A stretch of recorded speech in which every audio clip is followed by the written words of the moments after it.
Namo tassa bhagavato arahato samma sambuddhassa.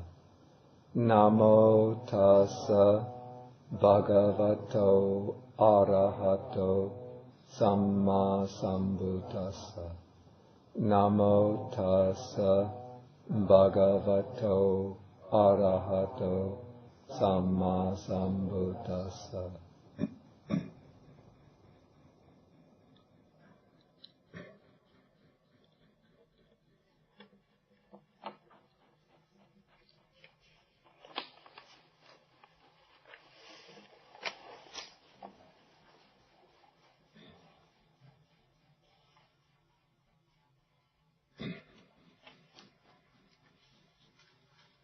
Okay, we have been studying the Anapanasati Sutta, number 118 in the middle-length discourses of the Buddha.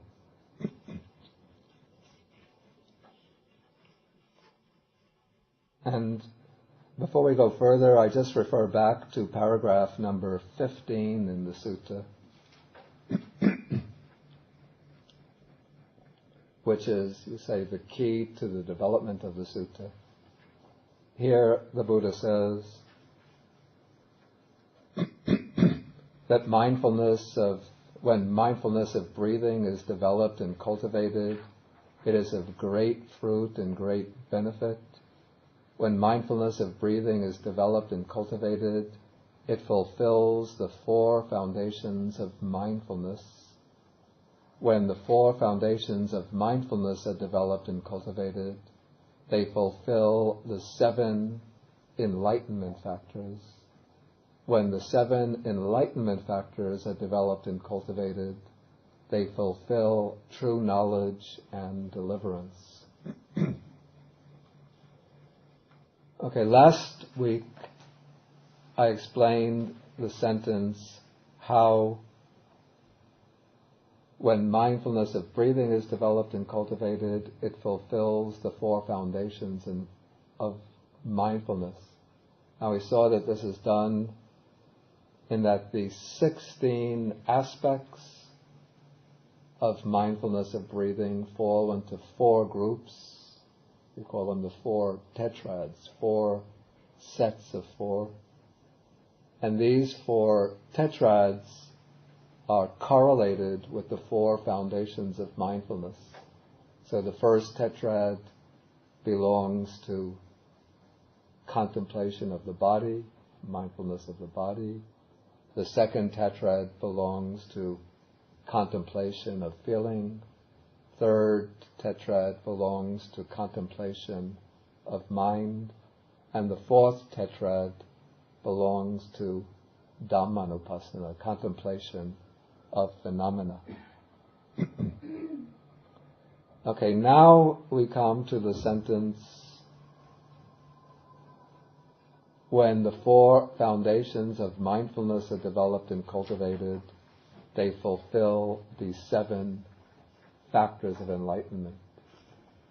And this theme, the theme that's announced by this sentence, is developed starting in paragraph 29 of the sutta, on page 946.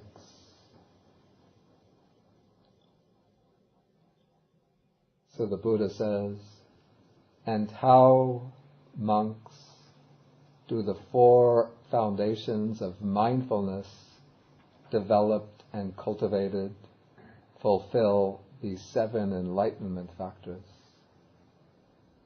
And here, of course, it's important to pay attention to these words, developed and cultivated. So it's not that when one just begins to practice any of the 4 foundations of mindfulness, that the 7 factors of enlightenment are immediately being fulfilled. But it is when these 4 foundations of mindfulness reach a level of maturity that they bring to fulfillment the 7 enlightenment factors. But we could say that already the factors that are going to constitute the enlightenment factors are already starting to be initiated or instigated or activated from the very moment that one is starting to practice the four foundations of mindfulness.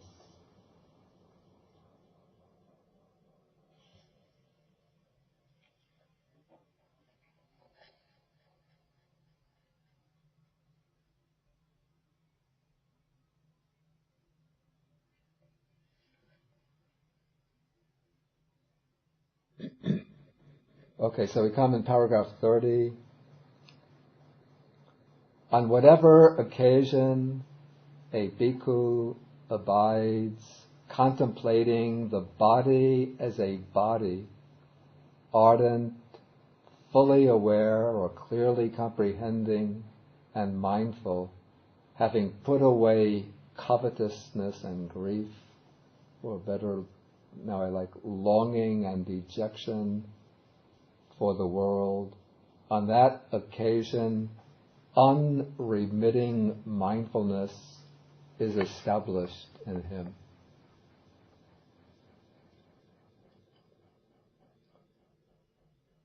And here the expression, the Pali word is sati asamutta.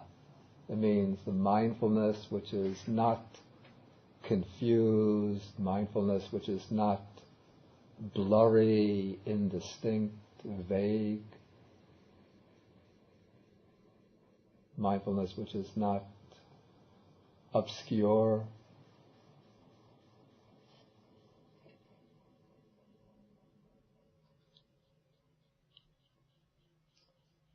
So on whatever occasion unremitting mindfulness is established in a bhikkhu,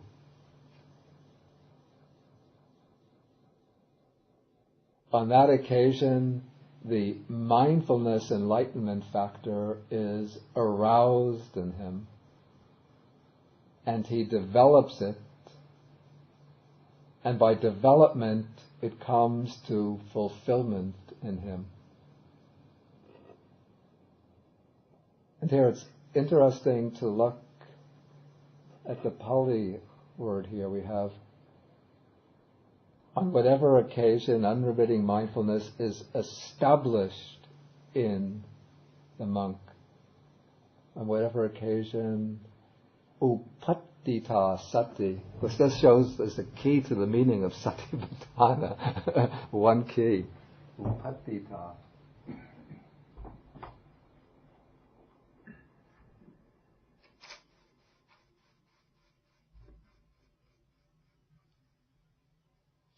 I'll write also another word, asamutta.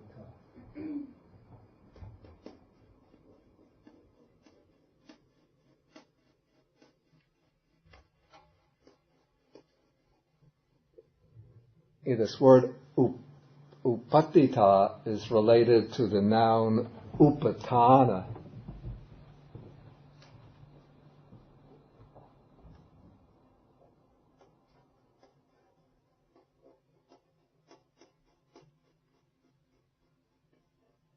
And that shows that satipatthana is almost certainly a combination of sati plus upatthana.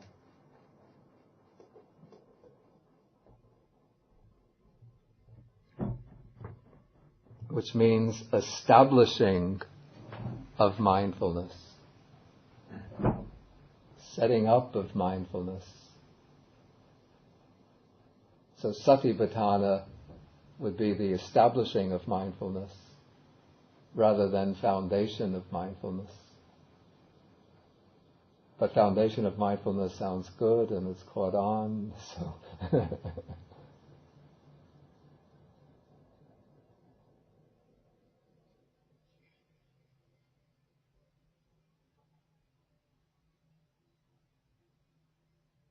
so the enlightenment factor of mindfulness is aroused when one is contemplating the body in the body on any occasion, ardent, that's with energy, clearly comprehending or fully aware.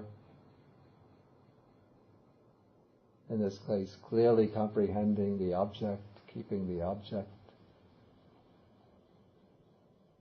clearly under the beam of observation, and mindful.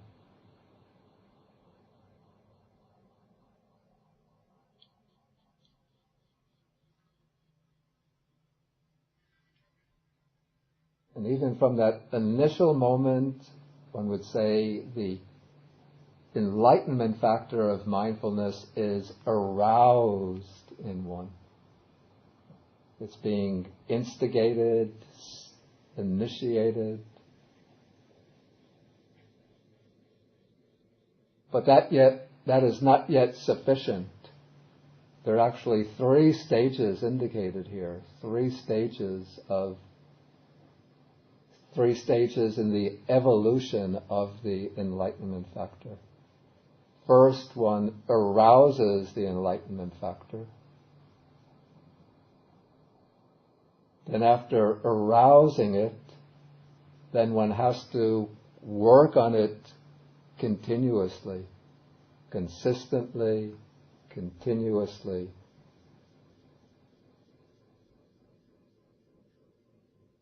Diligently work on developing that enlightenment factor. And then through development, by cultivating the enlightenment factor, then it comes to fulfillment, to completion.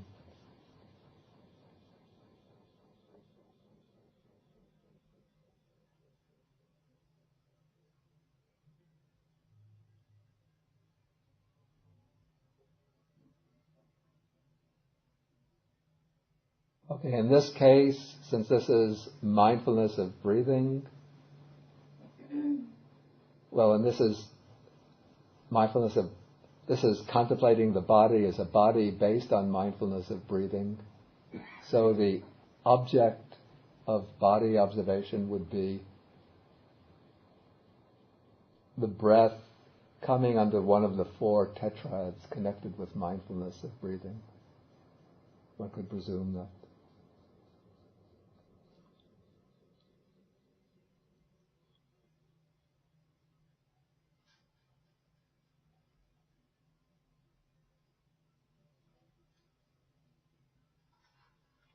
Okay, in paragraph 31 now, we move from the enlightenment factor of mindfulness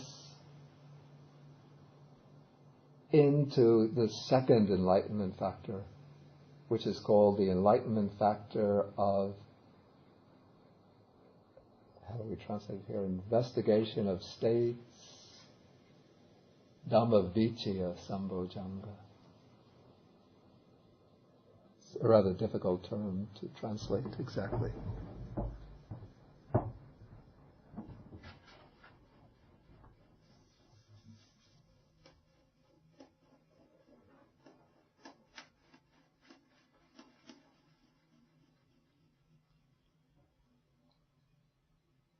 Okay, so the text says, abiding thus mindful, he investigates and examines that state with wisdom and embarks upon a full inquiry into it.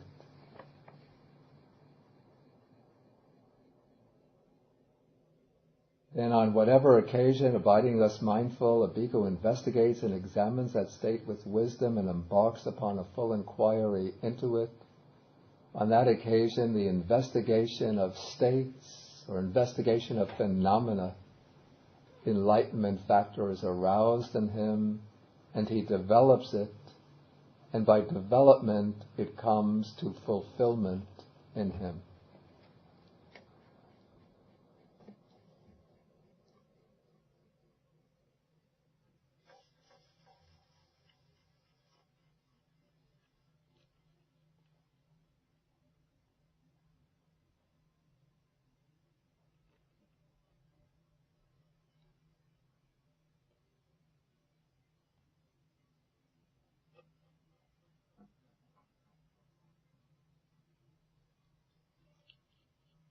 It's a little hard to understand why the text uses that singular expression, that state.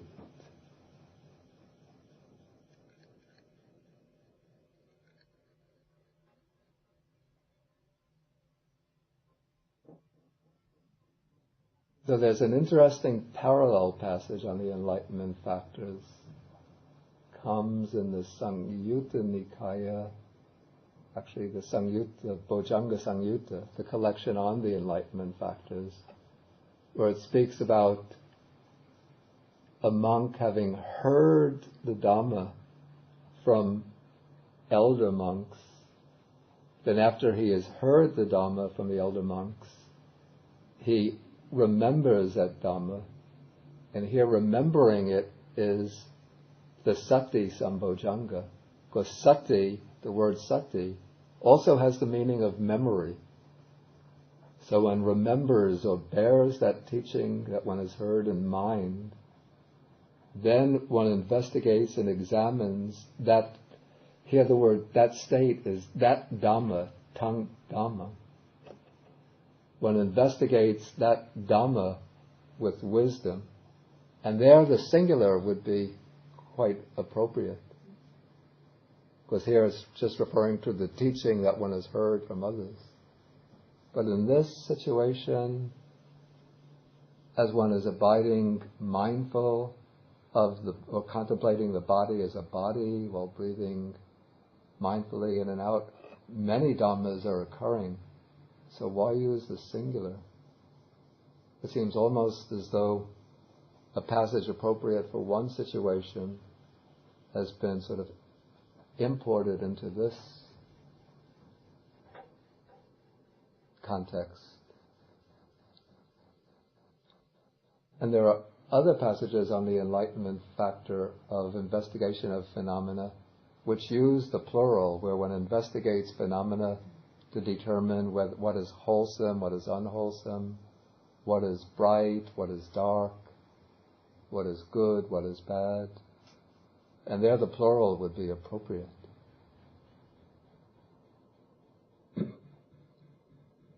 But anyway, let us take the case that as one is settling in mindfully on the body, observing the body in the course of in and out breathing, now one is examining bodily phenomena with wisdom. The dhammas that constitute the body. It could be the in and out breathing itself, or various bodily phenomena occurring in connection with the in and out breath.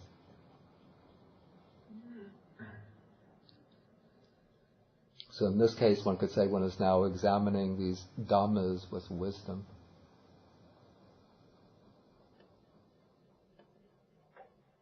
Examining them to determine their nature, investigating the experience, maybe dissecting it in terms of the 5 aggregates, or simply observing the changing experiences and observing them in terms of impermanence, or in terms of rising and falling of phenomena.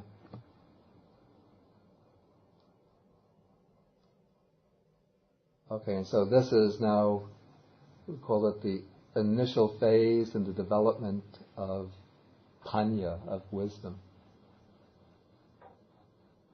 It's not yet the really mature wisdom, but actually this enlightenment factor of wisdom, or the enlightenment factor of investigation of states, though it emerges, it's said to emerge right after the enlightenment factor of mindfulness. But one shouldn't think that this factor of investigation of states just comes second, then once it gives rise to the next factor, energy, that it somehow subsides and vanishes, and that there's no further wisdom in the rest of the process.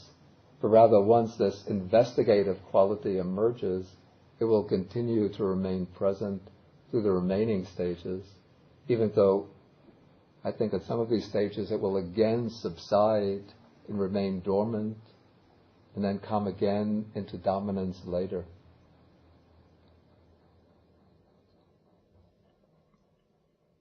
In fact, I prefer to see the function of wisdom as following upon the enlightenment factor of mindfulness to be simply observing the states of mind that arise and being able to discriminate and determine amongst them which are wholesome, which are unwholesome, in order to remove, to check the unwholesome states and to encourage and strengthen the wholesome states. Because we still have to further the process, increase the process of concentration before there's a strong enough base for the really penetrative wisdom to operate. And we haven't yet reached that point yet. So it's actually expressed as though energy emerges from wisdom. Do you have any thoughts about that, Venerable Analayo?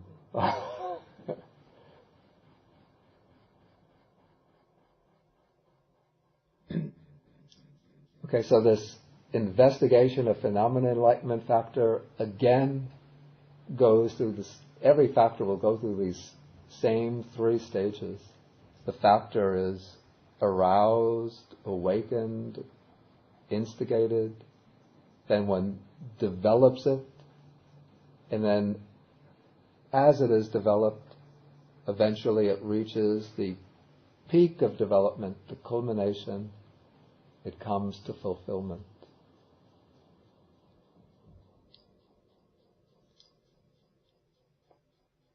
Okay, now, as one investigates and examines that state with wisdom and embarks upon a full inquiry into it, sounds almost like there's a Senate investigating committee going.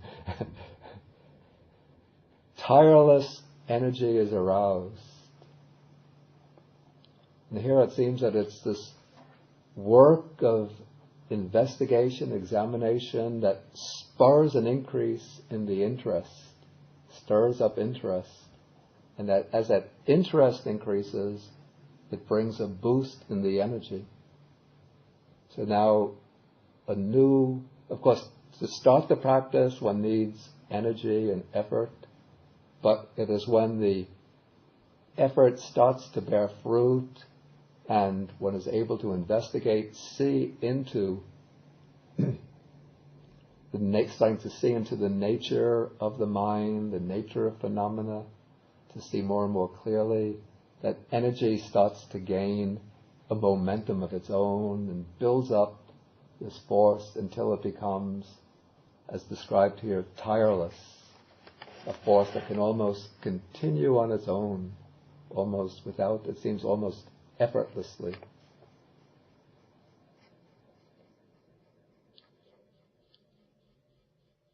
And so at this point, it is said, the energy enlightenment factor is aroused in him. And he develops it, and by development, it comes to fulfillment in him.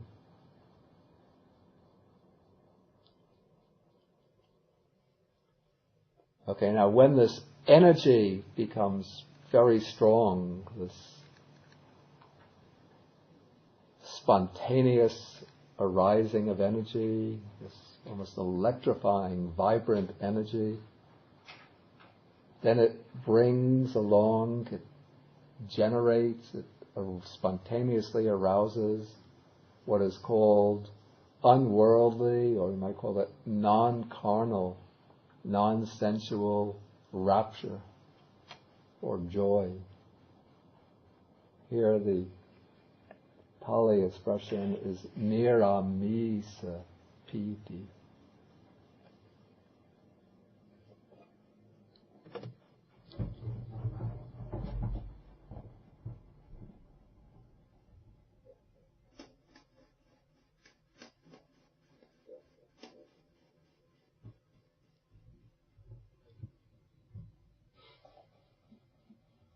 I think I explained last week or 2 weeks ago that joy can sometimes be sensual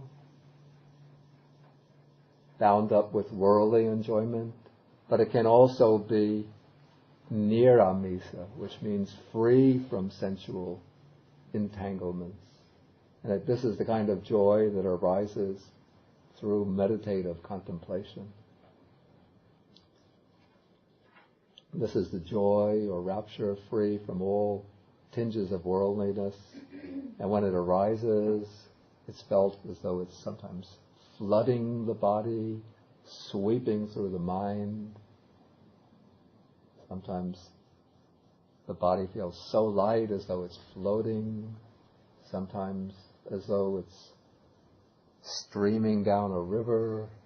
Sometimes as though currents of electrical vibrations are going through the body. Sometimes when this comes, one wants to stand up and start shouting with joy. But those are just early stages of this rapture, sort of defiled forms of this rapture.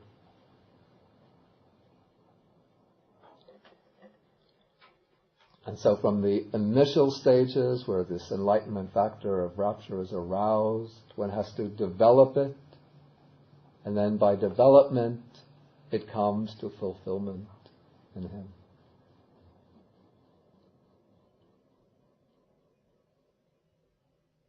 But rapture itself, especially or at least in the initial stages, has this kind of quality of excitement, exhilaration, and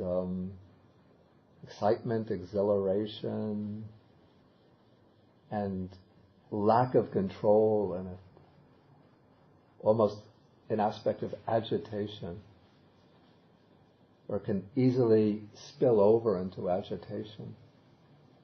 And so if one is not careful when this rapture and joy arise, then one can lose the meditative frame of mind and become the victim of delusions, sometimes delusions of grandeur. One will think that one is gaining divine revelations. Maybe one is the chosen one of God.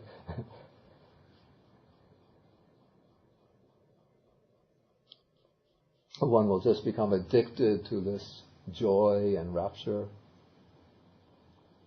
But one who has the guidelines of the Dharma will know that one has to bring that rapture to a state of refinement, a state of quiescence. And as one does so, gradually the body and the mind become tranquil. This brings the emergence of the enlightenment factor of tranquility. So the text says, paragraph 34, in one who is rapturous,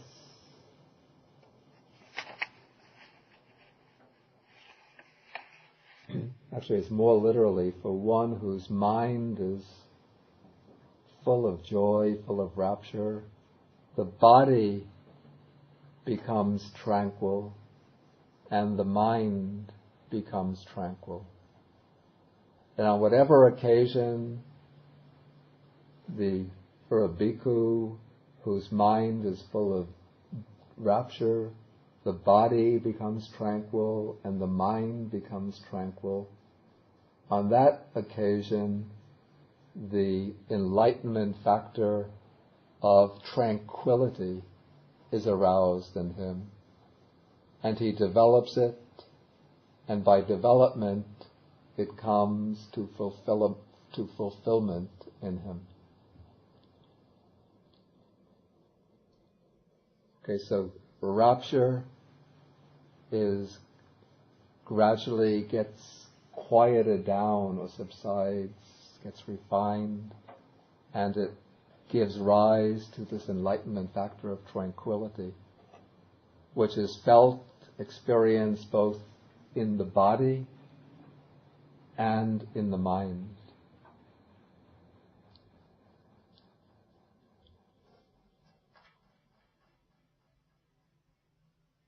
And now, in paragraph 35, we have something interesting. in one whose body is tranquil and who feels pleasure, the mind becomes concentrated.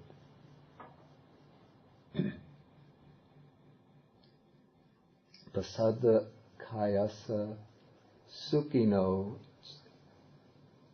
chitang samadhiyati.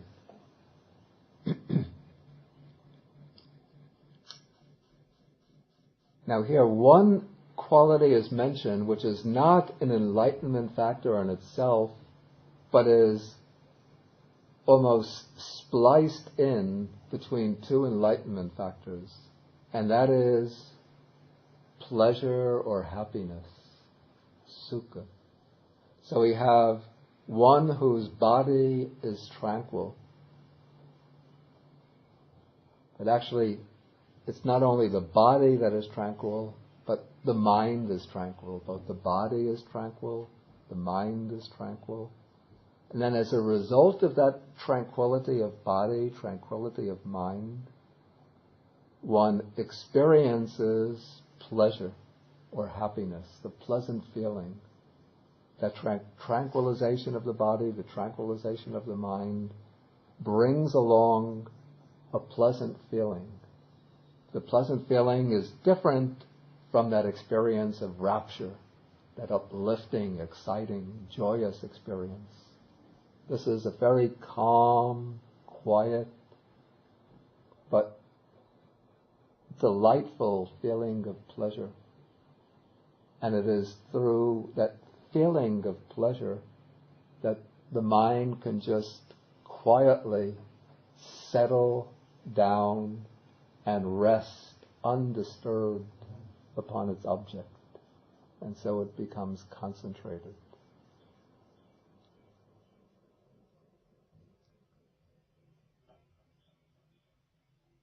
And so, on this occasion, when the mind becomes concentrated, on this occasion when the body is tranquil and one is feeling pleasure, and the mind becomes concentrated, on that occasion the enlightenment factor of concentration is aroused in him.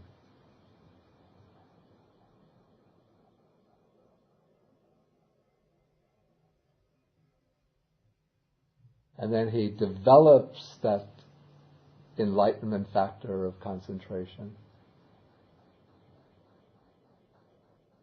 And then by development it comes to fulfillment in him. The same three stages.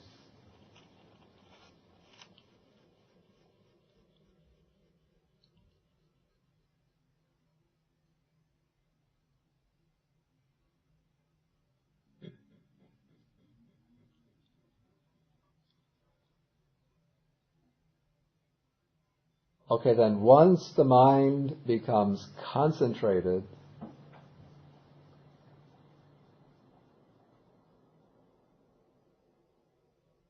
then the meditator doesn't have to do any more work in order to gain concentration. So he's able simply to look on with equanimity at the mind thus concentrated. The text says, so tata samahitang chittang sadhukang ajupekita hoti. He is one who looks on with equanimity at the mind thus concentrated. So this expression, he is one who looks on with equanimity at the mind thus concentrated, points to the emergence of the enlightenment factor of equanimity.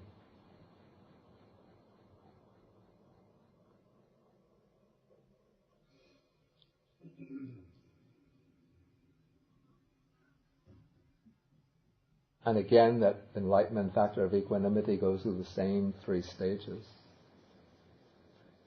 And so what is taking place here in the emergence, you could say the gradual emergence of the enlightenment factors, we could say is a progressive process of quieting down of the mind, culminating in equanimity.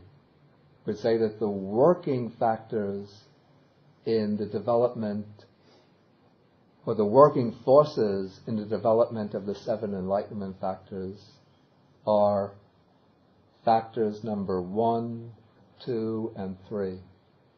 1 is mindful of the object.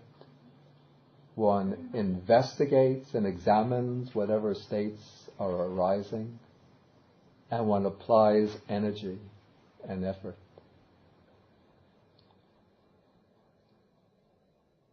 As 1 is applying these 3 factors, naturally they will give rise to rapture.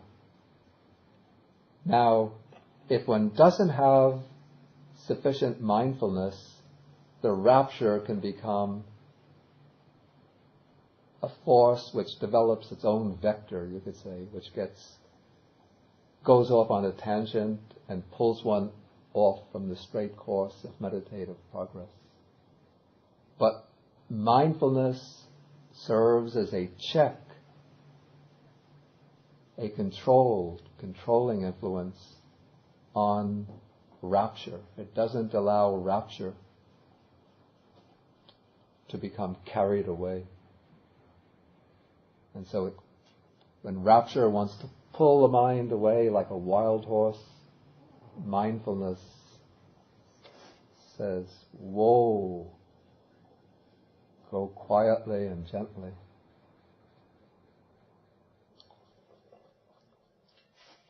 As it does so, then just naturally tranquility sets in. And from tranquility there comes concentration, and from concentration equanimity. The way this reads to me, yeah. It seems that up until equanimity, they all flow one from the next. Yeah. But the way the language is on equanimity, yeah. It's almost as if there's a different movement of the mind there, or of experience, to bring equanimity to bear on the concentration.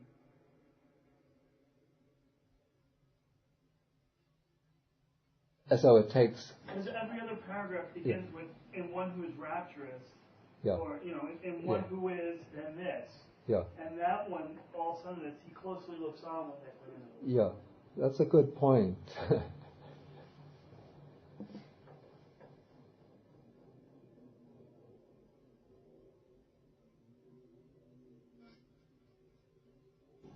Actually, it mirrors paragraph 31 where he investigates and examines. It's more of an active statement.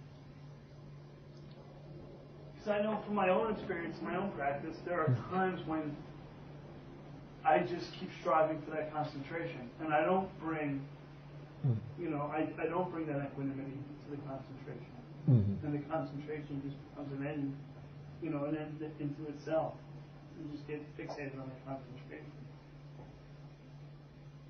So it seems that the way it's written, that there's some sort of trigger to say, okay, here's the concentration, now I have to be equanimous, with it.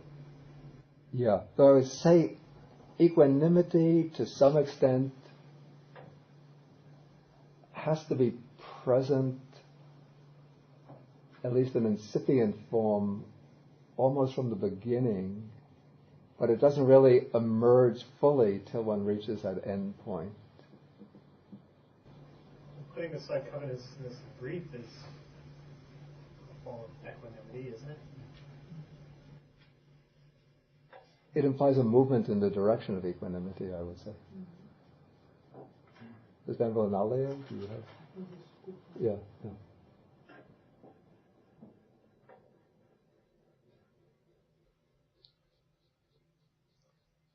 But it's often struck me as a bit peculiar in the enlightenment factors. So I know there's an explanation. But one would think enlightenment factors would culminate in panya, in wisdom, as a factor that would be, the high point, the climax, the factor that leads most directly to enlightenment. But here we have the factor that represents panya, investigation of states, coming in second place, and the way it's presented here, not playing a very prominent role in an enlightenment experience.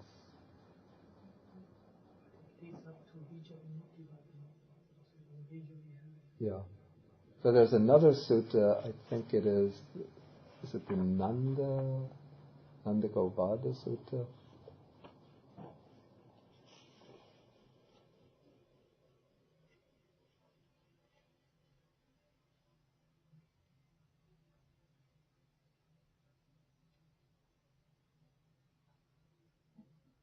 No,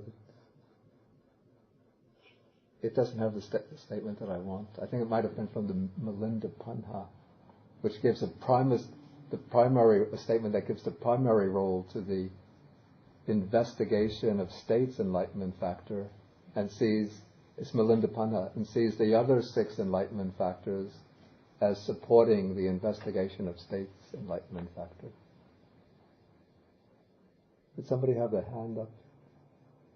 Haywood? Yes. I don't understand what equanimity has to do with looking at this factor of concentration. Maybe you allowed concentration, developed it, and brought it to fulfillment. What is there to be equanimous about?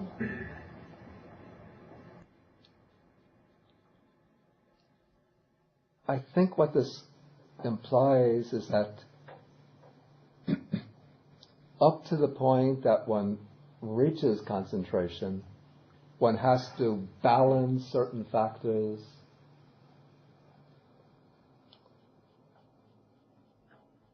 that tend to arouse, factors that are arousing and factors that are quieting.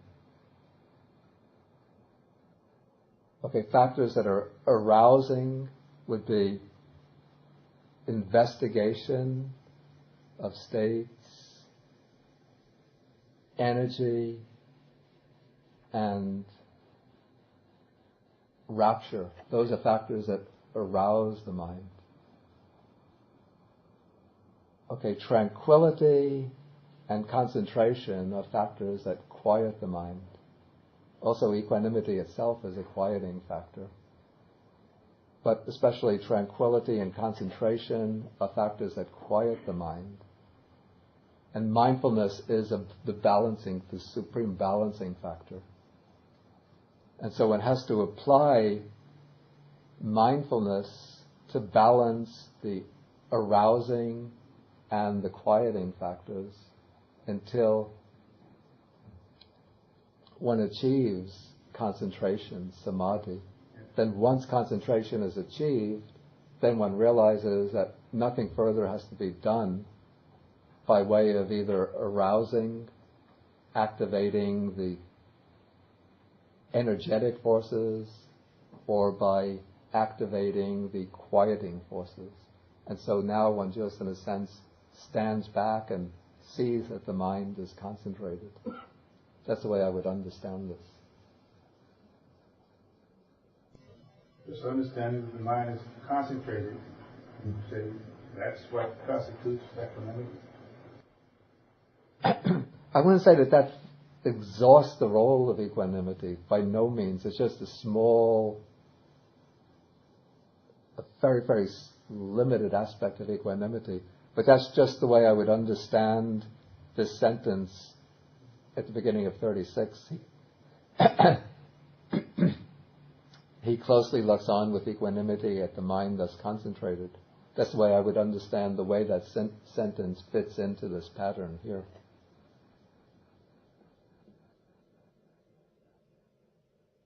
But there are many different aspects to upekkha, equanimity. I think good luck in the index just to see the way it occurs in the Majjhima Nikaya. There are various kinds of equanimity. Yeah, there are quite a number of references to different types of equanimity in the index of subjects on page 1393.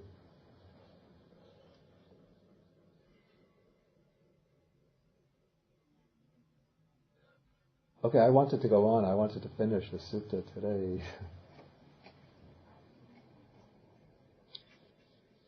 Okay, so now we complete the development of the enlightenment factors based on contemplating the body as a body through mindfulness of breathing. But now,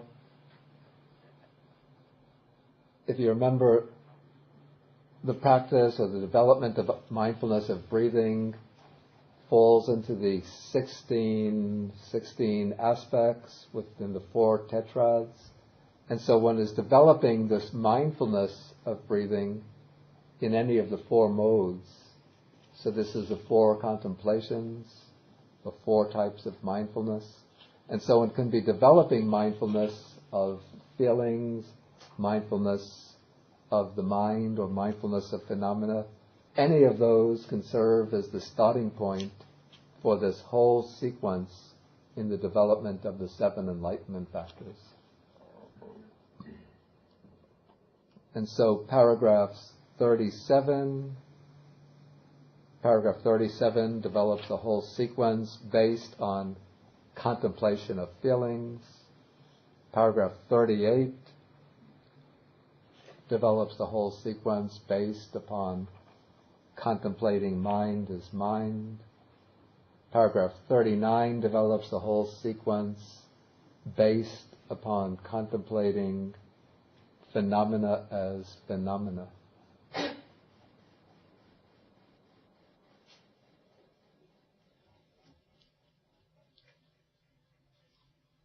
And then we come to the conclusion of this section.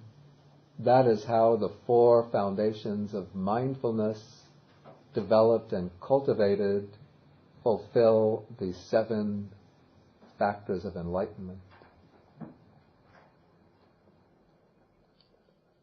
And then we come to the last major section of the sutta. How do the 7 enlightenment factors, developed and cultivated, again that's the important phrase, fulfill true knowledge and deliverance? True knowledge, vijja, will mean especially the full, clear, perfect knowledge of the 4 noble truths. And deliverance, the liberation, is the liberation of the mind from the asavas, the taints of craving for sensual pleasures, craving for existence, and beginningless ignorance. And how is this done?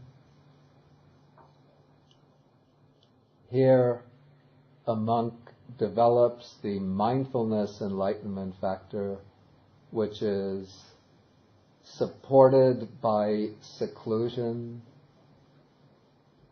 dispassion and cessation, and ripens in relinquishment or giving up.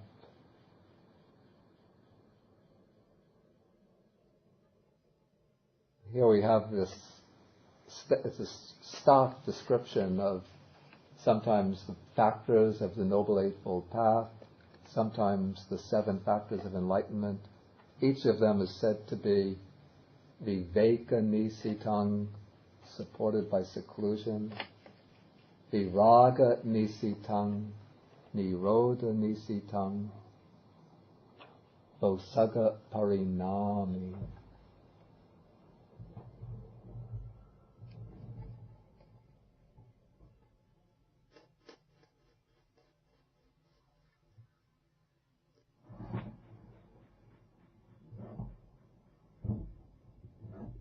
The commentaries give a very technical explanation of this, so we don't have to go into this. But I think it's enough just to take this as basic term suggesting the sort of flavor and aim of the development of the enlightenment factors. In fact, all of these terms, viveka, viraga, nirodha, they're used as synonyms for nibbana. So one might take it in the sense that the enlightenment factors are developed, supported by these qualities in the sense that one is aiming at nibbana through their practice. And also this word vosagga, meaning relinquishment or giving up, also seems to suggest that kind of letting go or giving up that culminates in the attainment of nibbana. And so the enlightenment factors are evolving on to that complete letting go of all attachments.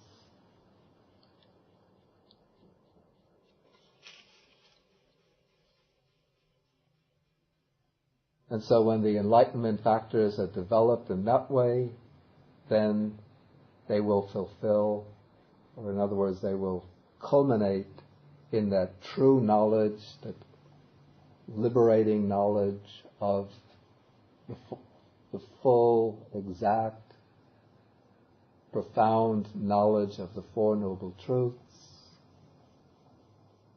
and the liberation of the mind from all defilements, all the taints.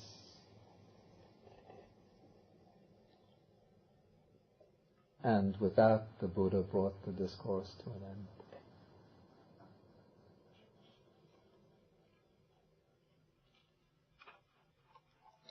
Okay, now if there's any questions, comments. Could you just tell me what the English is for some of these words? Viveka. Yeah. Yeah. The English is in the book. Viveka means supported by seclusion. Viraga supported by dispassion. Nirodha supported by cessation. And vosagga parinaming, ripening in or evolving towards relinquishment or letting go or giving up.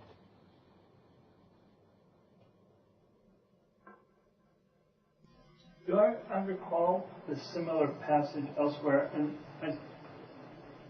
do I recall you saying that relinquishment meant that it was a specific relinquishment?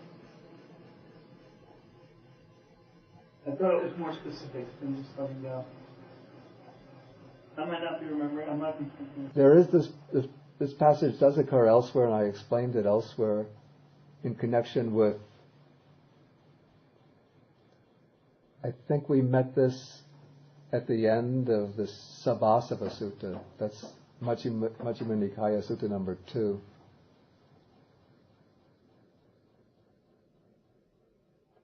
I think what I might have said is that it's more specific just than the general letting go, but it's the letting go that culminates in Nibbana, or that signifies Nibbana, the full letting go of Nibbana. I don't have I just looked at my notes. I don't have anything. So I must be thinking of something else. I think that's what I might have said. Not just an ordinary letting go, but it's the full letting go of Nirvana. Some of these students, we have a little background as to the circumstances they felt compelled to give the student. At the beginning, he lists all these different things one could be meditating on, the body and so on, and he feels that he needs to expound on the worth of mindfulness of breathing, and I wonder if we know why.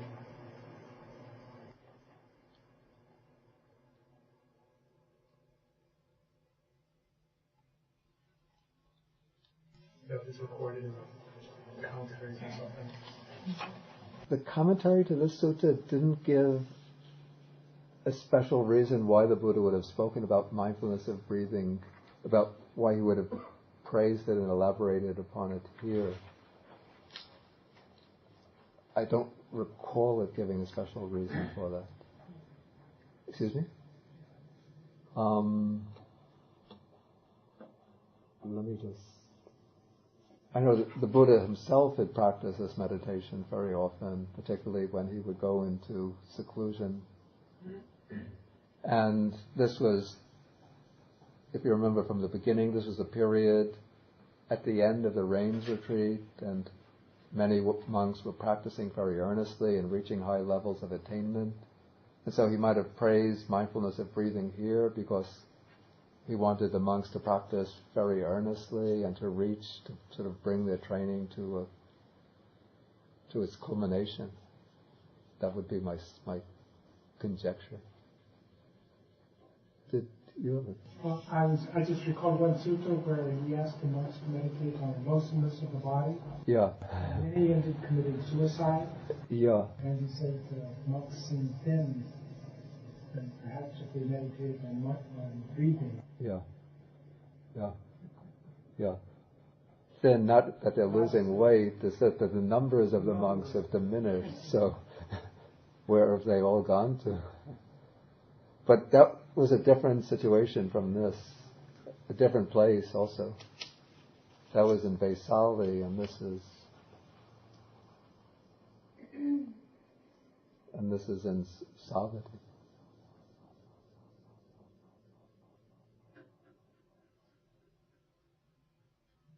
Any questions? Or? Would Gautama have continued to practice meditation after his enlightenment? He certainly did. It's not that he had anything further to accomplish or to fulfill, but it said that he did so for two reasons. One is to set an example for later generations, and the other is for his Dita Dhamma Sukha Vihara, which means for dwelling pleasantly in this very life.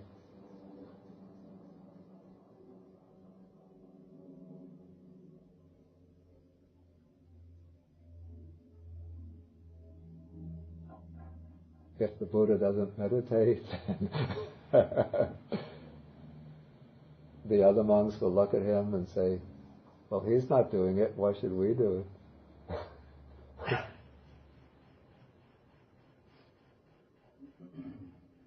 They'll think that if we don't meditate, it means that we are enlightened. Only the ones who are unenlightened have to meditate.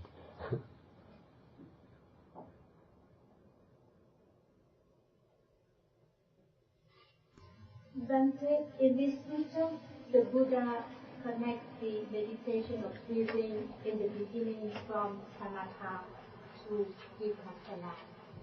Right? Yeah. And meditation with the breath as object in samatha exists long before the Buddha, right?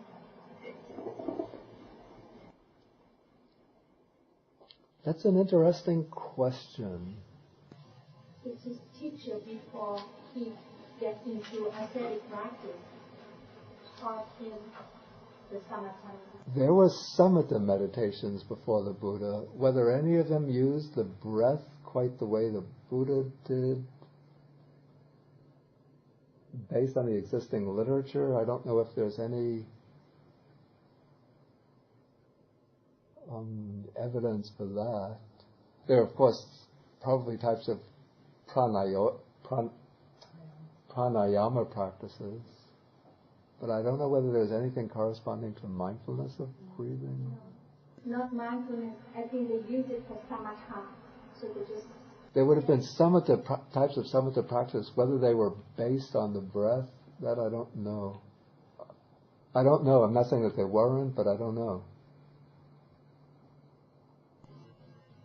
From Brahmajala Sutta, we would think they may have used casino objects, not Anapanasati.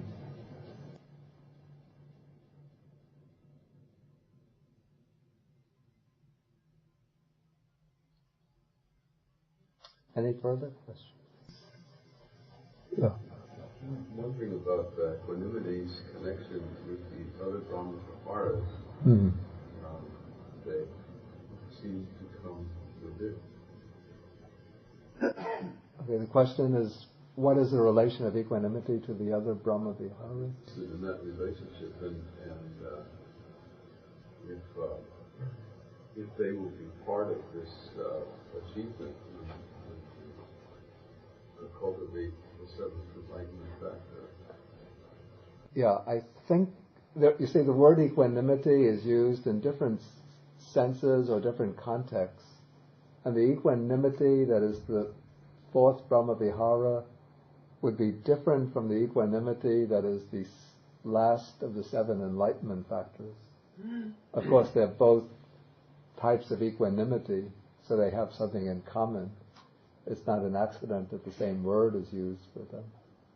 So they both have an element of mental balance. But the unifying factor in the Brahma Viharas is that they are states of mind related to living beings, sentient beings. So the Upekkha Brahma Vihara is an equanimity towards sentient beings.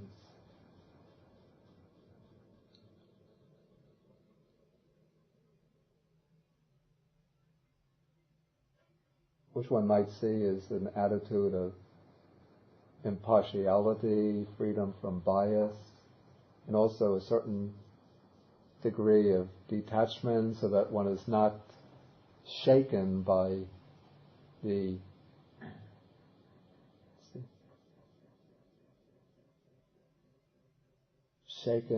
fortunes of others, the good and bad fortunes of others.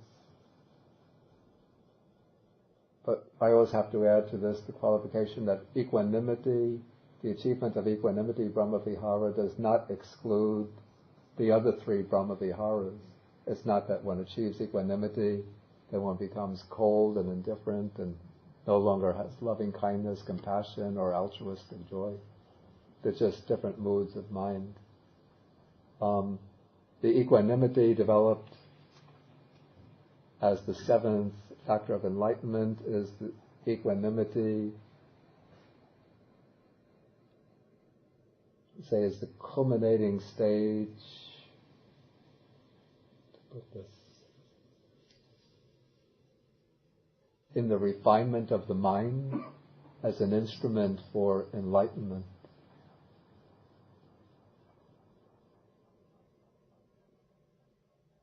Making the mind an instrument fit to investigate for discerning and understanding and penetrating the nature of things.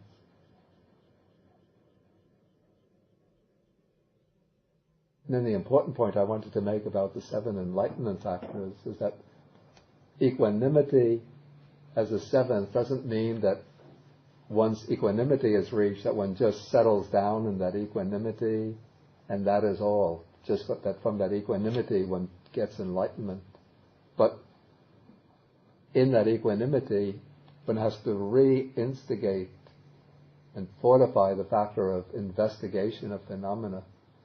And it is that investigation of phenomena that becomes the panya based on samadhi. Now one has the samadhi, the concentration. Concentration has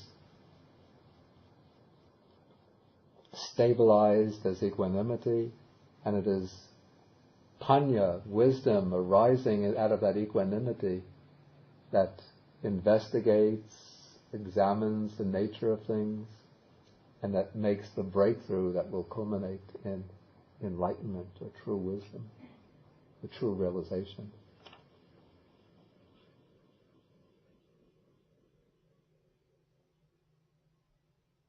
Okay, I think we'll have to stop for this evening.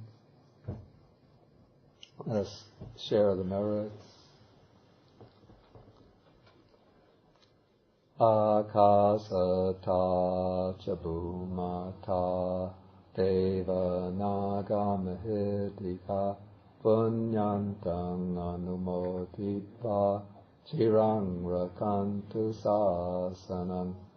Akasata chabumata deva naga mahedika punyantang anumoditva chirang rakantu desanam akasata chabumata deva naga mahidika punyantang anumoditva chirang rakantu mang parang etavata cha amhehi sampadang punya sampadang sabbe deva anumodantu sabba sampati siddhya etavata cha amhehi sampadang punya sampadang sabbe bhuta anumodantu sabba sampati siddhya etavata jamhehi sampadang punya sampadang